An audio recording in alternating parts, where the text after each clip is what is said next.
Hi, my name is Amy K. Watson, and I coach talented, brilliant, tender-hearted professionals just like you to discover their destiny, own their power, and live their purpose with humor, courage, and compassion. And what I wanted to talk with you about today are some steps for building a developmental journaling practice. Now, when I tell people what it is that I do and share with them kind of the purpose of my services, a lot of times what I'll hear from them is that they're not fully ready for a full coaching engagement. Maybe, it could be for any number of reasons, but maybe they're feeling nervous about talking to somebody for a whole hour. A lot of us don't like to be on the phone, and the idea of actually being on the phone with somebody for that long of a time, it just sounds really weird, and we're not up for it yet. And as an introvert, I can so totally relate to that. But I'm also a writer, and writing has been an important part of my developmental journey. So that's why I wanted to share with you about developmental journaling. Having a journaling practice is not quite the same thing as having a diary where you write down what happened to you that day or what you did or even how you felt about it.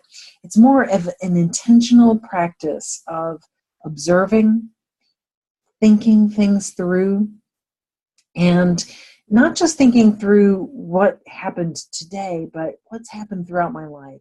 What are the patterns? What can I predict will happen if this pattern continues? What changes do I want to make? What are my opportunities? So since writing has been such an important part of my life, I wanted to share with you some ways that you could develop a developmental journaling practice for your own growth and development. So step one is decide in advance on a method and a schedule. So yeah, this is about structure. Now, honestly, a lot of us who are writers, we're emotional and we're intuitive. We like to go with the flow. We like to be spontaneous. We're not that big into structure. And when we hear about structure, we imagine something that's really rigid and that it's not going to be right for us. But the truth is that if it's the right kind of structure, then it really just creates a container within which it's safe for us to be ourselves. It's safe to explore new territory. It's safe to feel those feelings that maybe we don't always allow ourselves to just go with.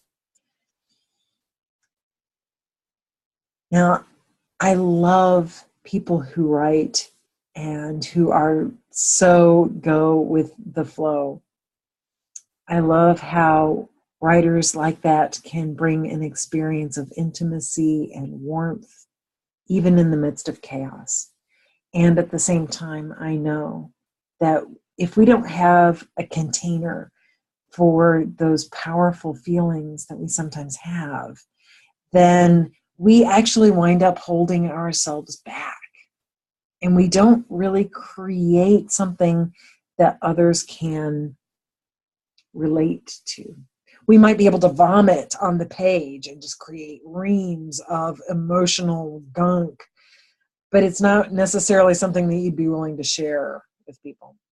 So having a journaling practice helps you to kind of bridge that gap. It's not necessarily about creating that finished product, but it creates that container in which you can explore these new things, work through some of that stuff that you're experiencing so that when you do go to create, you're ready to do it. You're fully present. And that creation may not be a novel. It may not be a poem. It might be a performance review. It might be a presentation. It could be any number of things that draw on your creativity, your spark, your intuition, and you can do it so much better because you've kind of cleared out the mental pathways that you need to be able to use in order to create that new thing. So in the Think in Ink course, I'm going to give you prompts every day. And you can choose for yourself. Do you want something that's just sort of a general category that you can just take that phrase and say, oh yeah, if I was going to write about that, this is where I would go with it. Or I'll also provide you with pretty detailed questions so that if you want to just kind of go almost like it's a workbook, you can do that. That's up to you. I'll also make sure that you have a partner who is the person who cares if you made it. Somebody who you can call or text or email and say, I finally did it. I got my page and a half or my 30 minutes or whatever your goal is for the day. How did you do? So it's not just somebody that you're reporting to, but it's somebody for you to care about as well. I had to learn a lot of this from scratch. I had to learn how to create a schedule. I had to learn how to ask powerful questions. I had to learn how to find new territories to explore, and I learned a lot of systems. So I'm going to be sharing a few of those with you. Now, I do want to share with you some stuff that you're going to need. And making this video all by myself, well, it's going to be a little amateurish here, but let's see what I can do. I'm going to share my screen. Let's see. All right. Share screen. Okay. So you're going to need equipment, inspiration, regularity, and self-acceptance. These are what's going to help you to be successful in starting your journaling practice. Now, by equipment, I mean maybe it's going to be electronic equipment. Maybe it's going to be an actual laptop rather than an iPad. Maybe it's going to be pen and paper. Maybe you're actually going to buy a journal from the store or a notebook from the CVS. Whatever the equipment is actually doesn't matter as much as the fact that you choose something and you use it. We're going to get more into that. But one of the things that I've discovered, interestingly, about equipment is that the type of equipment that you use for writing, like if you're doing it longhand versus typing versus dictating, it changes the way your brain works. So there could actually be some value in playing around with your choice of equipment, trying different things, instead of just settling on one thing. Although it's totally cool for you to have your comfort zone, do what works for you. You don't want your equipment to be something that prevents you from getting to the page. Now, the second thing that you need is inspiration, and that's why I provide you with these prompts. I know what it's like to sit and think, I don't know what I'm going to write about. And there have been times that I have sat and written, I don't know what to write. I'm feeling like a blank page today, which is kind of ironic because here I am filling a blank page with the words, I feel like a blank page. But I'm going to give you prompts so that you'll have something to write about for the full 6 weeks. The third thing that you need is regularity. Now, this is, again, kind of that idea of structure, but it creates a container within which it's safe to do cool things.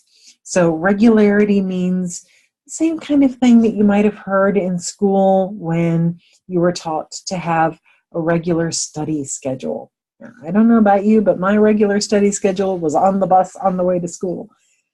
But since I've been doing some writing, it has been very helpful for me to have a particular time of day, a particular place, and that's when I know that I can create consistently.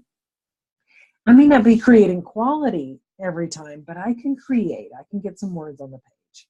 So be thinking now about whether you want to do your writing early in the morning before you start getting ready for work, or would you rather do it at night before you go to bed? When in the day is your brain most on without being distracted by everything else and distractible? So start thinking about what could be that space that you create for yourself now in which you can have a regular writing practice. And then lastly, you need self-acceptance. This is so huge. And for this reason, it's so important. I actually create and send you multimedia recordings every week for the full 6 weeks to help you not just with creating a practice of journaling, but creating a practice of self-acceptance. All right, I'm going to unshare my screen now. So altogether, you've got equipment, inspiration, regularity, and self-acceptance, because you don't want to suddenly be unable to get to your journal. That's going to take you out of your routine. You don't want to sit there staring at the page, wondering, what am I supposed to write about? You don't want to say, oh yeah, that's something that I started, but I quit. And you don't want just one more thing to beat yourself up with. Self-criticism, it doesn't serve us. And yet most of us are so convinced that we need it, because if we're not hard on ourselves, then we won't get up and produce. But it just doesn't actually have that impact. It slows us down. It stops us. So that's why I want you to get this support. Okay, step 2, accountability. Now, I can just hear you, accountability. I hate that word. A lot of us have had really negative experiences with accountability. We don't like the idea of somebody hovering over us or beating us with a stick if we don't do exactly what we're supposed to do and do it perfectly. We want the fun and the exciting and self-awareness that changes our lives. But I want to show you something. I'm going to do the screen share thing again. The Association for Talent Development a few years ago, back when they were the Association for, ASTD, they did over here. They did this study to find out, what does it take for people to actually take action? And what they found is that if you hear an idea, you're 10% likely to actually take action on that idea. If you consciously decide to adopt the idea, you're 25% likely. If you decide when you will do it, like early in the morning or just before you go to bed, your likelihood of taking action actually goes up to 40%. If you plan how you will do it, am I going to use the computer? Am I going to use my office? Am I going to sit on the sofa? If you know all of those details in advance, then you're 50% likely to take action. If you commit to someone else that you're going to do it, 65%. But if you make a specific appointment with the person that you made the promise to, that accountability, your likelihood of taking action goes up to 95%. What a difference it makes to do all of this. And that's why I want you to have all of this support. All right, I'm going to go back here now again. So, at the start of the program, I'm actually going to teach you how to be a good accountability partner. You're going to learn how to express that caring, how to check in, how to be supportive in a way that your partner can actually get to the page on a regular basis. You know, no matter who you are, you need accountability, because without it, we start to believe that it doesn't matter. We start to think that we can skip a day or two or a week, and then we forget that we even decided to do something in the first place. We start to believe that we don't have what it takes to stick with something. We start to believe that we're losers. We need accountability. We don't. Without accountability, we're stuck at square one. If you want to feel like the effort that you've made is worthwhile, that you were able to really make a difference for yourself, you need accountability. We all do. And we can provide that for each other simply by caring about whether or not we're making it, whether or not we're doing it. Okay, step 3, execution. That's another one of those words, right? It sounds like assassination, but execution, it's at the heart of everything. If you're going to do something, that's execution.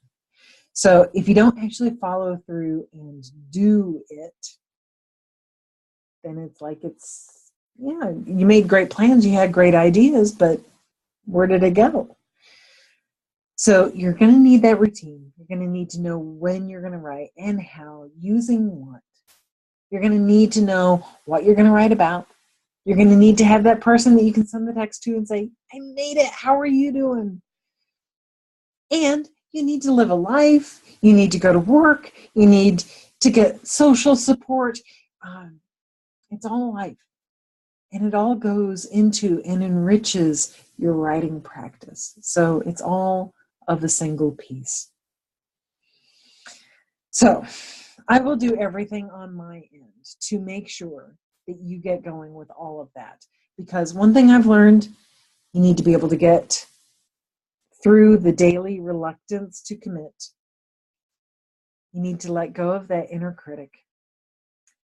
You need to care about showing up for someone else. And you have to accept yourself however you do. It can be hard, but that's what helps you to get it all done. And then what do you do when life intervenes? What do you do when a family member dies and you have to drive across country and it throws your routine out of whack in the middle of the course?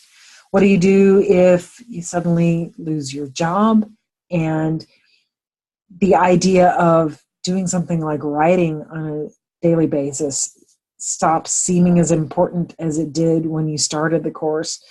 What do you do when the inner resistance becomes so strong that you just can't bring yourself to do the first thing? I will help you with all those kinds of questions. That's what I'm here for.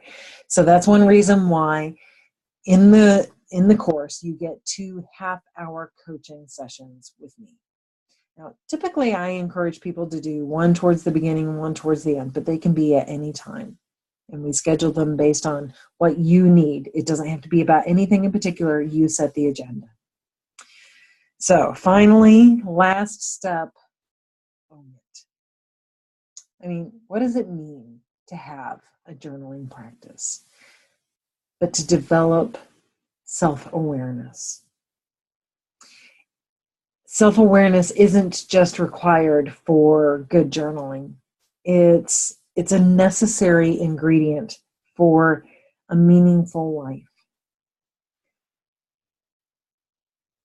It's a missing ingredient for a lot of us, for our work, for our relationships with our spouses, our children, our parents, our friends even, in life. So right now, starting November 1st, I'm going to be teaching this journaling course, and I hope that you will join me. I'm going to ask you to go right now to CLA-registration.com/journal self. That's one word, journal self, with no punctuation or anything. I'm going to put the link on the screen. You can learn more about the course and you can register, and I hope that you will. And I just thank you so much for watching, and I hope that you'll join us for the course, and I look forward to seeing you then. Alrighty, bye-bye.